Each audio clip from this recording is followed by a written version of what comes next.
Et on va donc tout de suite prendre la direction du Liban. Les attaques ne sont visiblement pas terminées. Au lendemain des explosions sans précédent, spectaculaires de milliers de ces beepers, ces petits appareils de communication utilisés par le Hezbollah, des beepers qui ont explosé en même temps. Eh bien, Wissam Sharaf, on vous retrouve, vous êtes notre correspondant à Beyrouth. Wissam, il y a de nouvelles explosions qui ont été rapportées par des témoins. Vous pouvez nous le confirmer ? Oui, effectivement, il semblerait que les explosions reprennent à Beyrouth, dans la banlieue sud, mais aussi dans différentes régions du Liban. Cette fois-ci, il ne s'agirait plus des beepers des militants du Hezbollah, mais bel et bien de leurs talkie-walkie qui se sont mis à exploser. Sur les réseaux sociaux, des images commencent à circuler, notamment une vidéo où on voit, lors de funérailles d'un combattant du Hezbollah, une explosion retentit, l'une des personnes qui entourent le cortège s'effondre. Alors pour l'heure, on ne sait pas s'il s'agit d'une attaque de la même ampleur que celle d'hier, mais en tout cas, après la journée dramatique d'hier et les 2800 blessés, les Libanais sont encore plus choqués par les attaques de cet après-midi.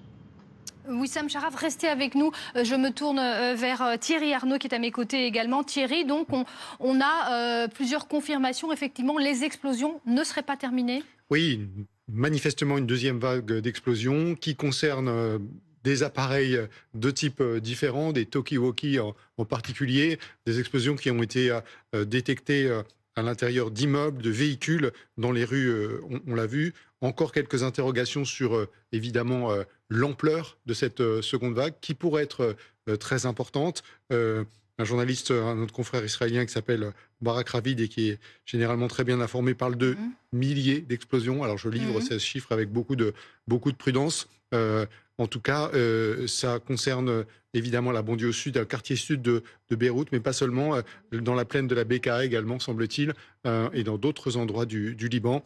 Donc ces informations sont préliminaires pour l'instant, mais il semble bien qu'une deuxième vague d'explosions ait été et se soit déroulée au Liban, dans différents endroits, avec des appareils de type différents, de nouveau potentiellement de ces beepers, même si bien sûr tous ceux qui les avaient en leur possession ont été invités à s'en débarrasser le plus rapidement possible. Et on aura dans les minutes qui viennent confirmation de l'ampleur de cette deuxième vague. Et je salue David Rigouleros qui est avec nous, chercheur associé à l'Institut de Relations internationales et stratégiques. Merci d'avoir répondu à notre invitation. Donc une deuxième vague d'attaques. Hier déjà, on disait à quel point le Hezbollah était en état de choc après cette vague. Et là maintenant, ça va être encore plus la panique du côté des militants du Hezbollah au Liban. C'est sans doute l'objectif premier de l'opération en question. Ce qui est intéressant, là, s'il y a bien une confirmation sur une deuxième vague, c'est que ça toucherait en fait tous les systèmes de communication du Hezbollah. Et ça peut interroger sur le timing et éventuellement les suites justement de ce type d'opération qui touche effectivement la colonne vertébrale de la transmission des communications de la structure du Hezbollah. Notamment par les ondes radio, puisque les beepers et les talkie-walkie fonctionnent justement de manière différente par rapport à la téléphonie cellulaire, qui avait été proscrite par Hassan Nasrallah justement pour éviter une localisation des membres et surtout des cadres du Hezbollah. Donc il faut attendre un petit peu, mais effectivement, si c'est ça, ça confirmerait quelque chose de très grande ampleur, avec des conséquences insoupçonnées probablement. Oui, effectivement, vous évoquiez Hassan Nasrallah. Il doit s'exprimer demain à 16h. Je vais me tourner vers notre correspondant à Beyrouth, Wissam Sharaf. On le disait tout à l'heure ensemble, que va dire Hassan Nasrallah? Et là, on a cette nouvelle vague d'attaques qui sont signalées dans plusieurs endroits du Liban. La pression est extrêmement forte sur le chef du Hezbollah.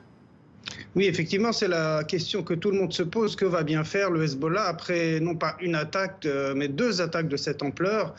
Peut-être les attaques les plus importantes depuis la création de ce mouvement. Alors, il y a deux possibilités. La première serait que le Hezbollah réagisse de façon frontale, brutale, mais risque ainsi une guerre ouverte avec Israël. Israël qui ne demande que cela pour amener les habitants du nord d'Israël dans leur village. Ou bien il pourrait réagir de façon un peu plus modérée, comme lors de l'assassinat du commandant Fouad Choukr. Mais là, les Israéliens le poussent dans leur dernier retranchement. Donc, est-ce que le Hezbollah pourra répondre et ne pas apparaître comme faible et vulnérable sans toutefois être entraîné dans le piège israélien de la guerre? Tout le monde attend le discours de Hassan Nasrallah, en attendant également de comprendre ce qui est en train de se passer cet après-midi avec ces nouvelles explosions, semble-t-il, de talkie-walkie. David Rigoulet-Rose, que peut faire le Hezbollah? Est-ce qu'il est en capacité de réagir? D'autant plus que cette nouvelle vague d'attaque, évidemment, l'affaiblit encore un peu plus. Oui, elle l'affaiblit, elle fragilise et insinue la culture du soupçon, parce que chacun va se méfier de son voisin, et donc c'est un des objectifs probablement. Mais derrière le Hezbollah, il y a l'Iran, il y a l'ombre portée de l'Iran, c'est pas seulement la question de la réponse du Hezbollah, parce que la réponse du Hezbollah, elle sera, même si c'est une milice libanaise, un parti libanais, il est indexé sur l'agenda iranien. Et il se trouve que, et c'était probablement pas prévu dans l'opération qui s'est produite justement avec les beepers, il y a l'ambassadeur iranien qui aurait perdu un œil, semble-t-il, voire deux, et qui serait en cours de rapatriement à Téhéran. Et là, évidemment, on va se poser la question pour le Hezbollah de savoir quelle posture adopter. Et le Hezbollah va sûrement demander aussi à Téhéran de réagir. Et c'est tout, évidemment, c'est le grand point d'interrogation des conséquences potentielles. Stéphane Amar, vous êtes à Jérusalem. Que dit-on en Israël? Toujours pas de revendication, j'imagine, évidemment, après les attaques d'hier. Mais il n'y a pas de doute, c'est le Mossad qui est derrière, sans doute, cette nouvelle vague d'attaques. En tout cas, pour la population, oui, il n'y a pas de doute. Les Israéliens, dans leur grande majorité, se réjouissent d'ailleurs de cette offensive, de cette opération au cœur de Beyrouth, de voir le Hezbollah mis ainsi en difficulté. Wissam le disait, le Hezbollah vise depuis le 7 octobre le nord d'Israël. Il a forcé entre 60 000 et 100 000 Israéliens à quitter leur domicile des villages du nord d'Israël pour se réfugier plus au sud. Et très récemment, Benjamin Netanyahou a affirmé que désormais, un des buts de guerre d'Israël était de ramener ces civils dans leur domicile et donc de monter d'un cran les offensives contre le Hezbollah. Et on a bien l'impression qu'Israël a mis ces menaces à exécution avec vraisemblablement, encore une fois, parce qu'il n'y a pas de revendication, mais ces deux vagues d'explosions consécutives, des vagues extrêmement spectaculaires qui témoignent d'un très haut niveau à la fois de maîtrise technologique mais également de pénétration du renseignement israélien au Liban. Et bien sûr, on va rester très attentif ici au discours d'Hassan Nasrallah, même si à plusieurs reprises, Hassan Nasrallah a menacé de répliquer très fortement sur Israël et que pour l'instant, ces menaces n'ont pas été mises à exécution. Merci beaucoup Stéphane. Je voulais vous reposer une question, David Rigoulet-Rose, alors que cette nouvelle vague d'explosion est confirmée de plusieurs sources dans différents endroits du Liban. David Rigoulet-Rose, que cherche Israël finalement?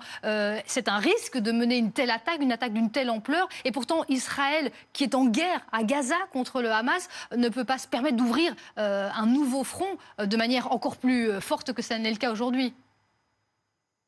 Oui, mais Israël, le gouvernement subit la pression justement de tous ceux qui ont été délocalisés au nord d'Israël. Il y a près de 70 000 habitants qui sont logés dans des hôtels et qui mettent la pression sur le gouvernement pour réintégrer leur foyer, et ce qu'ils ne peuvent pas faire, effectivement, compte tenu de l'insécurité qui prévaut. Et même s'il y a encore le conflit en cours à Gaza, il y a un débat, évidemment, au sein des établissements politico-militaires israéliens, mais clairement, le centre de gravité est en train de se déplacer du sud vers le nord. Et d'ailleurs, c'est la formule même de Yoav Gallant, qui pourtant n'est pas favorable à une opération militaire immédiate.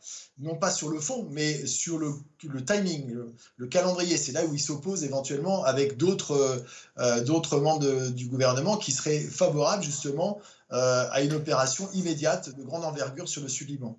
Thierry Arnaud, comme depuis le début de la guerre, le 7 octobre, on craint, on redoute un embrasement régional. Là, on a cette déclaration du ministre libanais des Affaires étrangères qui nous dit que l'attaque au beeper du Hezbollah augure d'une escalade de la guerre. On est toujours à ce point de crête extrêmement délicat où ça peut basculer dans la guerre. Oui, régionale. parce qu'au fond, ce qu'on assiste depuis 24 heures, c'est un triple échec pour le Hezbollah. Il y a d'abord le bilan humain qui va inévitablement s'alourdir dans les heures qui viennent. Il y a l'annihilation quasiment du réseau de communication du Hezbollah avec tous ces appareils qui sont détruits. Ça veut dire qu'opérationnellement, ça devient beaucoup plus difficile de fonctionner. Et puis, il y a aussi, Pauline, c'est une constatation d'évidence, une humiliation aux yeux du monde pour le Hezbollah. Être à ce point vulnérable, pouvoir être infiltré à ce point, dans cette ampleur, avec des milliers d'appareils qui sont touchés, qui sont portés par les membres de l'organisation, et ça continue encore aujourd'hui. Donc, effectivement, de ce point de vue, dans cette triple dimension, l'offensive est sans précédent, et on imagine que, évidemment, il va falloir trouver une réponse adéquate du côté du Hezbollah, même si, jusqu'à présent, on se le disait tout à l'heure avant que cette deuxième vague n'émerge, jusqu'à présent, c'est plutôt le pari d'une rhétorique très forte d'un côté, mais d'une prudence dans les actes qui avait été choisie par les responsables du Hezbollah. Est-ce que ça va continuer à être le cas jusqu'à présent ? Au fond, il y a deux façons d'interpréter ce que fait Israël aujourd'hui. La première consiste à dire que on est prêt à l'escalade, on sait qu'elle va arriver et donc on prend l'initiative, on attaque d'abord pour affaiblir l'adversaire. On peut aussi considérer qu'il y a une autre façon de voir les choses qui consiste à dire que c'est aussi une façon de le dissuader. C'est de dire voilà ce qu'on est capable de faire, voilà ce qu'on est capable à tel point d'infliger. Donc, imaginez ce que peut être la suite si vous choisissez d'entrer en guerre contre nous. Voilà, on verra dans les heures qui viennent quelle est la bonne de ces deux hypothèses. Tout à fait, on attend cette déclaration d'Hassan Nasrallah demain aux alentours de 16h. Merci beaucoup à vous, David Rigoulet-Rose. Merci aussi à nos correspondants à Jérusalem, à Beyrouth. Et merci à vous, Thierry Arnaud. J'ajoute encore sur ce dossier les réactions internationales. L'Union européenne qui condamne ces attaques aux beepers. L'ONU également qui dénonce et qui dit que les auteurs de ces attaques devront rendre des comptes, alors que les États-Unis, eux, assurent qu'ils n'y sont pour rien, qu'ils n'étaient ni impliqués ni au courant. Voilà ce qu'on pouvait vous dire sur cette nouvelle vague d'attaques qui donc a touché le Liban, touche encore le Liban, plusieurs endroits du Liban.